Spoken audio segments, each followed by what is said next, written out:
Shabbat Roukat, une vache rouge au milieu du désert. Que fait cette affaire ici? On traite dans ce passage des modalités de purification de quelqu'un qui aurait été en contact avec un cadavre humain. C'est dans Vaïkra, le Lévitique, que ces sujets sont traités en général. Les personnages principaux des parachiotes précédentes décèdent au cours de cette paracha.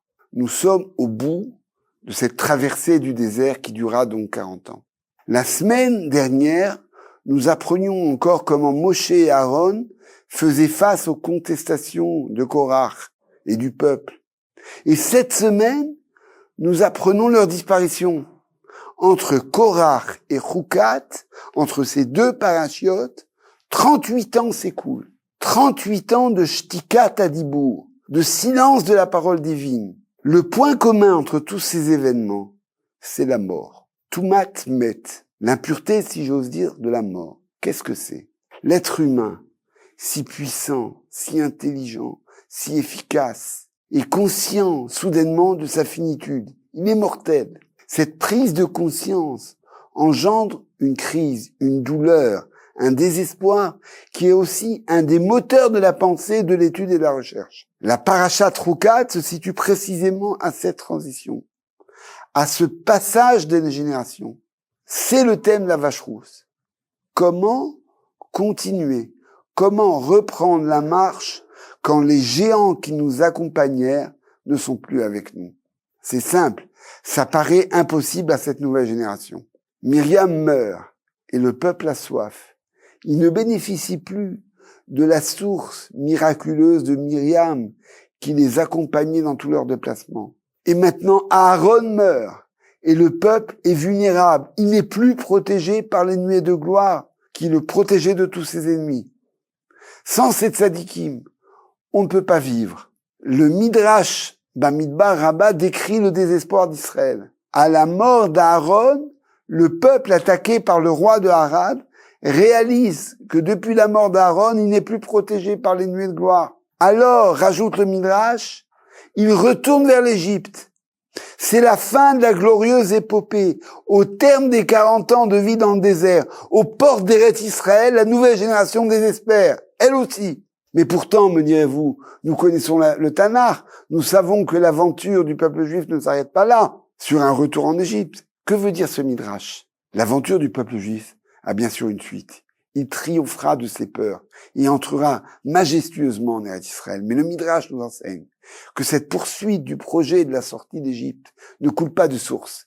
Il faudra combattre. C'est la tribu de Lévi qui s'était déjà opposée à l'idolâtrie et au retour en Égypte au moment de la faute du veau d'or. Au prix d'un immense effort, elle luttera de nouveau et ramènera le peuple juif de sa régression vers l'Égypte. Ils ont reculé de 8 étapes, de Hor-Ahar jusqu'à Moséra. Cette tribu aurait dû être la plus démunie que toutes les autres. Elle est la plus fragilisée par la mort de Aaron, le chef des Lévi'im. Les Lévi'im ont compris un des enseignements de la paracha de la vache rousse et ils l'enseignent à tout le peuple et redonnent courage et espoir à toutes les tribus. C'est cela la Torah. Un homme meurt dans sa tente. La Torah éternelle donne sens, donne de la valeur aux actes des hommes qui ainsi l'accomplissent dans leur existence de mortels. Elle accompagne ces combats de tous les jours. Et alors la même providence qui a protégé et soutenu les tzadikim de la première génération, les pionniers, ne peut abandonner ceux qui prennent en charge la suite. Myriam, c'était l'héroïsme et le sacrifice de soi. Bravant les décrets de Pharaon, elle sauve, elle soigne ses enfants condamnés à la mort. Pendant cette période terrible, elle convaincra son père Amram et tout le peuple qui suivra son exemple de reprendre, malgré toutes les horreurs de l'esclavage, la vie conjugale pour qu'une nouvelle génération puisse naître, pour que la délivrance puisse se produire.